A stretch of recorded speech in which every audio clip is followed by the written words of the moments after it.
So good morning, everybody. Today we're going to continue the work that we've started this entire month, because we're exploring the ideas of turning points that lead to different tipping points, combined with applying our fundamental teachings of science of mind principles. And the key word is always applying, because if we keep it all up here and we never actually apply it, well, it's not going to show up in our effects or in our results. So, a tipping point is the moment at which there's enough critical mass for a major change to occur. A turning point is the moment of decision, the moment we individually or collectively decide to make a shift, to head in a different direction, to view things another way, and that decision results in a radically different outcome. And we can do that. We can change at any point in time. Or said in another way, it results in a different tipping point. So this month has been inspired by Pam Grout's book, E Cubed, which was, well, it wasn't her second book, but the second book that we studied as a book study. And it speaks to the power of our basic fundamental new thought beliefs. So today we're going to pick up where we left off last week as we continue the work of experiencing our own turning points, which create tipping points in the direction of becoming who we came here to be and doing what it was we came here to do. But before we continue the work, I want to share with you a great turning point story. It's one of my favorites, and I tell it often, so you may have heard it before. I want to apologize to anyone that's over 90, that would be my father, who might take offense to this. So there was a 92-year-old man who went to the doctor to get a physical, and the man didn't look so good. He was thin and pale and fragile. His vital signs weren't very good, so the doctor gave the gent some words of solid medical advice. Well, it was a few months later, and the doctor ran into the man walking down the street. He was a changed man. He had gained weight, he had color in his cheeks, and he looked strong and healthy. And to top it off, he had this gorgeous young lady on his arm. The doctor stopped to marvel at this improvement, and he says, "I can't believe it. You look terrific. What happened to you?" The man replied, "Well, what do you mean what happened to me? I'm just doing what you told me to do. You said get a hot mama and be cheerful." Well, the doctor said, "You old fool. I didn't say get a hot mama and be cheerful. I said you have a heart murmur. Be careful." Sometimes a little hard of hearing is a good thing, right? Well, our friend was headed toward a point that may have tipped him over to the other side, literally to the other side. But he had a turning point when he misheard the doctor's instructions. And doesn't that speak volumes to the power of our beliefs and the realities that we create with them? It's amazing. It just takes that. My own father will be on kind of a trajectory that's going a little bit concerned about all of his health things, and it had been almost a year since he'd seen his cardiologist, and he was just sure that his heart was getting weaker and that he couldn't do very much, and he was just suffering and all this. And he went to the doctor, and the doctor did some tests, and he says, "Well, nothing has changed. Your heart's exactly the way it was a year ago." Well, he had a new step, he was just full of energy, and I'm not deteriorating. I'm okay. And sometimes we need that validation from someone else to tell us that we're okay. But you know what? We can tell ourselves that. We can give ourselves that own validation. So today we're actually going to experiment with that exact thing. But first we have to see where we've been and what happened this past week. We're basing this year, on five what we're calling turning point views. And they are fundamental science of mind principles that the majority of the world doesn't necessarily embrace. And that's okay, because we are part of what's going to create this tipping and turning point, because more of us who embrace the beliefs that change the world, the more power there is. Okay. So, does anybody remember what they are? We talked about them the last couple of weeks. Does anybody remember what turning point view number 1 is? I should write them down and give them all to you. I will do that. God is an energy of love and creation that flows through all, surrounds all, is all, which includes me. Let me say that again. God is an energy of love and creation that flows through all, surrounds all, is all, and it includes me. Turning point view number 2. The universe has my back and is constantly conspiring for my good. I love that. Yeah. I love that. I love the word conspiring for my good because it just makes me realize that something's always going on that I might not be able to see out there, but it's always going on for my good, always. Turning point number 3, I create my world with my thoughts, beliefs, and energetic frequencies. And Joy's an expert on this. She knows energy. And all of us, because of Joy, are learning about exactly what energy does for us. Turning point view number 4, once I surrender to the universal flow of life with a capital L, it will take over and handle the details. Guess what? We don't have to sweat the small stuff. It's like, you know what, God? Take it. It's yours. This is what is mine to do, and I'm clear on that. What is mine to do? And the rest, we leave the details to God. Turning point view number 5, I am inherently worthy simply because of who I am. You know, you've heard that God don't make no junk, right? You've heard that saying, that little kid. Well, that's it. You are all God sparks. You are all sparks of God, Spirit, divine. There's no separation. So if you are made out of God stuff, then you must be all of those qualities that God is. So that's a realization. It's just simply because of who you are. So that's beautiful. So on to our experiments that we did, okay? I love the idea from author Amit Kalantri, who said, theories might inspire you, that's being up here, but experiments will advance you. Last week you did 2 experiments to advance you in embodying, living, believing these turning point views. The first one was to awaken each day and before putting your feet on the ground, say what? Something amazingly awesome happens to me today. And the second part of the experiment was, no matter what happened, was to say, that's amazing, thank you, universe. That's amazing, thank you, universe. So what happened with that? How did that experiment go for you? Anybody have any? Okay. Well, the first day, it was, I worked with a client, he was from San Diego, I hadn't seen her in about a year. So we decided to go to dinner afterwards, and she, during the course of dinner and our conversation, which was always lively and fun and exciting, she said she made a suggestion that we cooperate on something, and we both at the same time kind of blinked because we got goosebumps from head to toe.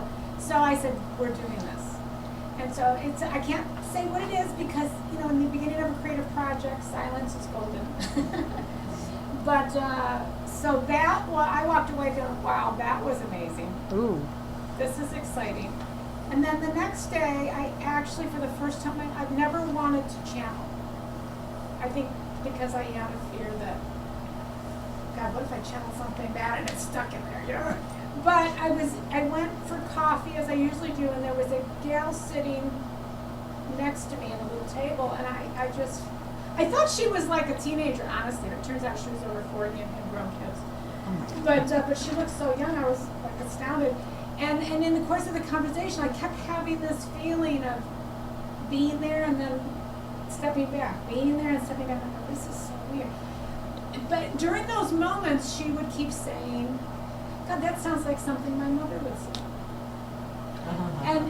But I didn't think anything of it. And then at one point she said, by the way, my name is Loretta. I said, my name is Joy. And she burst into tears. That's my mother's name. Yeah. Oh, wow. And on that moment I go, oh my God, I've been channeling your mother and she wants to hug you right now. Aww. And so I go, oh, this channeling thing's not scary at all. Wow. So, and I got up and hugged her and she just held on to me because she said, I really feel like my mother's hugging me. Oh. And she had passed a few years earlier from cancer. Wow. So, yeah. Well, I can't top that.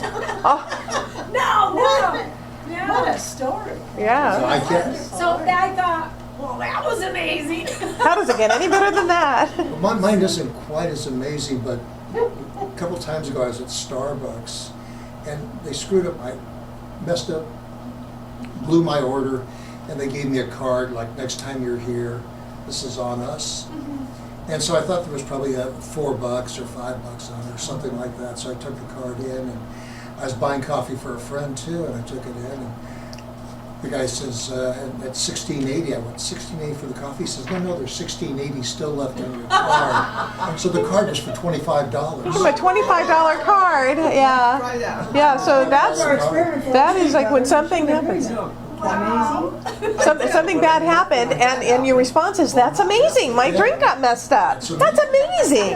And the universe will conspire to make it so. Yeah. Any other? Sure. I wasn't here last Sunday, but I was here when Richard did the workshop Okay. about waking up Yes. and setting the stage for your day. And I go through the A to Z, saying good things with good vibrations. And my brother had been having this separation from his fiance, Oh. and he was, I accepted the situation and was there in love for his fiance, even though they were separated. And I had opened up my energy that they could get back together, that love could heal anything. And Friday evening, she texted my father and I saying she was back with Keith. No kidding. And I was like, Wow. wow, you open up to that vibration and it appears. Yeah, that's And I would awesome. have never, ever thought that they would be back together. So Wow. here we go. Yeah, it's amazing. Miracles. That's great. Okay. Well, on to our second experiment that you had for last week to prove how powerful your thoughts are. It was to look for and check off 8 things. A belly laugh. Who had a belly laugh last week? We had one or saw one? Oh, it's much more fun to have them. Definitely much more fun to have them. All right, a toy from your childhood. Who saw this? Yep, I saw a toy from my childhood. All right, your favorite high school song. Who heard Those this? every day, all day. All right, the number 222. Who saw this? Okay. A beach ball. Who saw this? There's one in the storage. Remember I was laughing Tuesday? Yeah. There's. There's also in our backyard. Well, hey, there's one in our backyard too. And this was the last one that we saw too. A senior citizen in a fashionable hat. We've been looking for something like that, and we ended up stopping at Moss Rose for breakfast or for lunch yesterday afternoon, and there was this sweet woman, and she had this elaborately crocheted red hat on, and I thought, there it is. There's a fashionable hat, especially now in the cold. Really sweet. So, how about a smile from a baby? Yeah. A billboard with a message just for you. Yes, what was the message, Rich? $150,000. I'm saying it's mine, and it was at the Black Oak Casino, and so I need to go there so I can get my Because $150,000. I'm right there with you. I think that sounds awesome. All right, so that was a lot of fun, and you can do this anytime and practice it. It's great. If you don't have the book, these experiments, they probably are on her website, I would think. But they are a lot of fun. For to some play reason in with. my mind, I thought 222 would be the most difficult. I don't know why, it just seemed like a very difficult one to me. And as I was getting dressed on Friday to go out, I've been doing things around the house, I put my watch on, I looked at it and said 222. And then he realized that it would say that twice a day. Twice a day. So it's not, these are awarenesses that just, become aware in your mind. So, all right, so let's move on to our third experiment, which will work on supporting turning point view number 5. We are worthy. Okay, so we have a lot of absolutes, and I'm not talking about absolute with a capital A like God or one absolute or self-existent cause, or as Holmes defines absolute in the Science of Mind, that which nothing can limit, which forever transcends any conceivable limitation or determination, unconditional perfection, often used as a synonym for God. We're not talking about that kind of absolute. It's also not the kind that you drink. Okay, but rather, When's the last time you went? absolute with a lowercase a. Things we believe in without questioning. And it's amazing when you start to think about what you believe in. And it's an interesting experiment. So for this experiment, we're going to narrow it down to beliefs about ourselves. We're going to bring it back in because there's a lot of things that we just accept as the truth. Okay? It's one thing for us to say in our position power. What is our position power, right? Wonder Woman. That we are worthy, valuable, and amazing and beautiful. But sometimes we need to prove it to ourselves. It's like, don't take any of this on my word. Prove it to yourself. So this is the experiment that's going to do that. For example, you may think it's an absolute that you are not photogenic. How many people go, no, don't take my picture. I always take bad pictures. So get Only this at side. the DMV. Get this. No, get this side. No, don't do it. Just don't take my. Who believes that? Who believes that that you're not photogenic, or that you're too old to find love, or you're too old to find a good job? You may think that you don't make enough money, or you could never let go of a destructive relationship. But here's the interesting thing. In the quantum world, in the field of infinite possibilities, no reality is truer than any other. No reality is truer than any other. There's no such thing as an absolute, again with the lower A. But we all have our stories. Every one of us has our stories. And because we tell them, and we tell them, and we tell them some more, they become our reality. They become our absolutes. And I will tell you, I have a friend that I have known all my life who is a school teacher, and I hear almost every time I talk to her about how disconnected the administration is from the classroom. And I get to hear that, and I think, how could we shift that? How could we shift that? So I throw little things at her every now and then, and sometimes she grabs onto it and pulls at it, but it's become her reality, and now she expects it. She just thinks that's how it's always going to be. So it's a process. It's a process to work on, because they become our absolutes. Albert Villado, Cuban-born psychologist and shaman, said, "When we drop our dreary story, we are provided for in every way. In every way. These stories are no more true, except to the degree that we've repeated them and made them our own personal calling card, than are their opposites." So there's a whole palette of other possibilities. Some of our stories serve us, and that's really wonderful.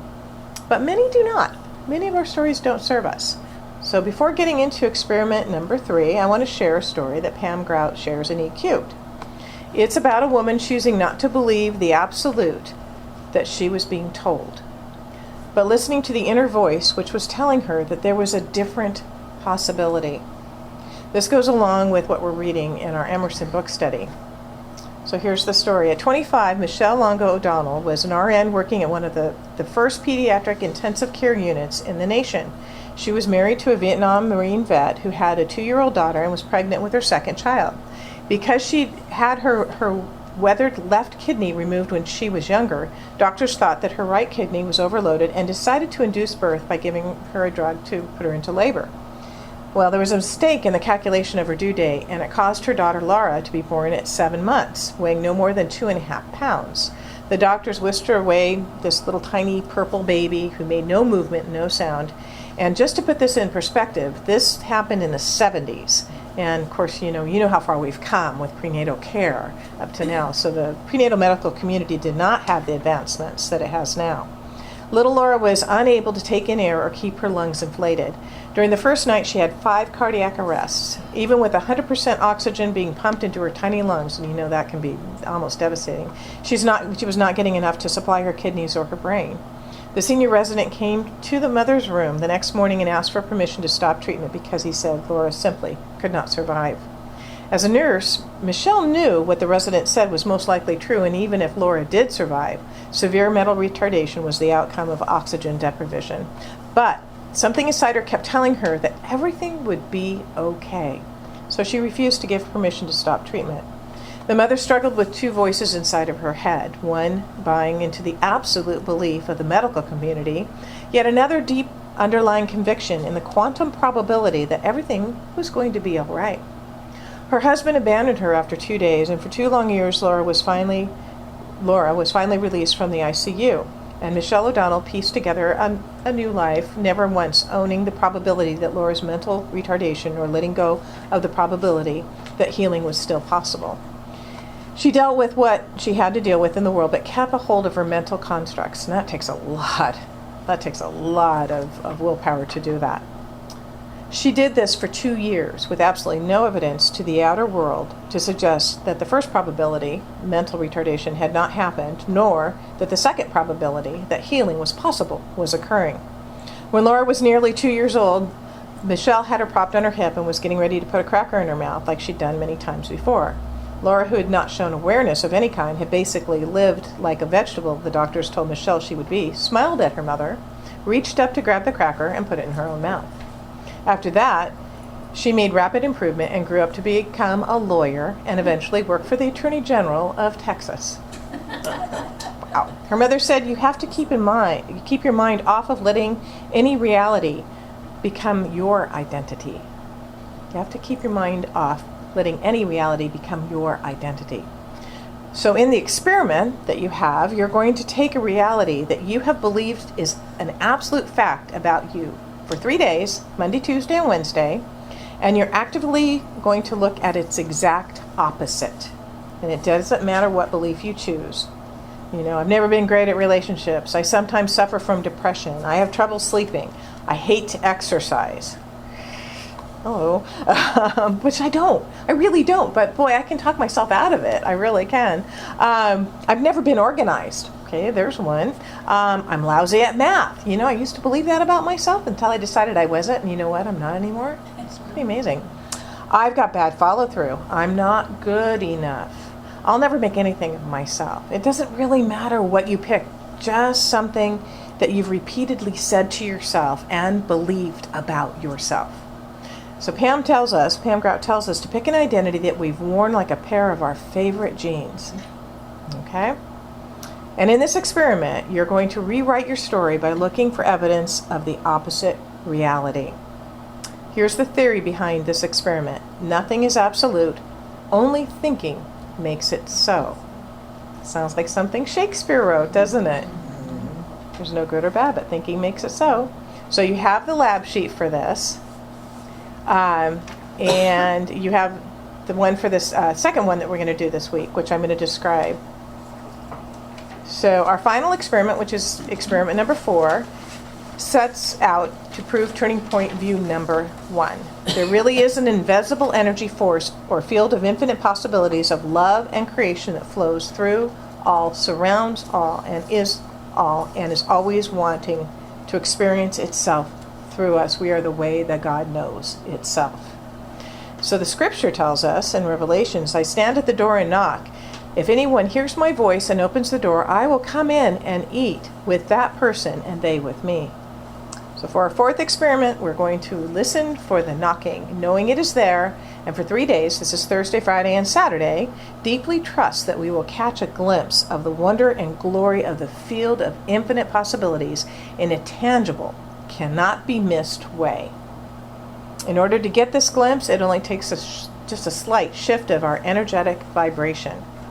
Look at the difference a slight shift can make in these 2 sentences.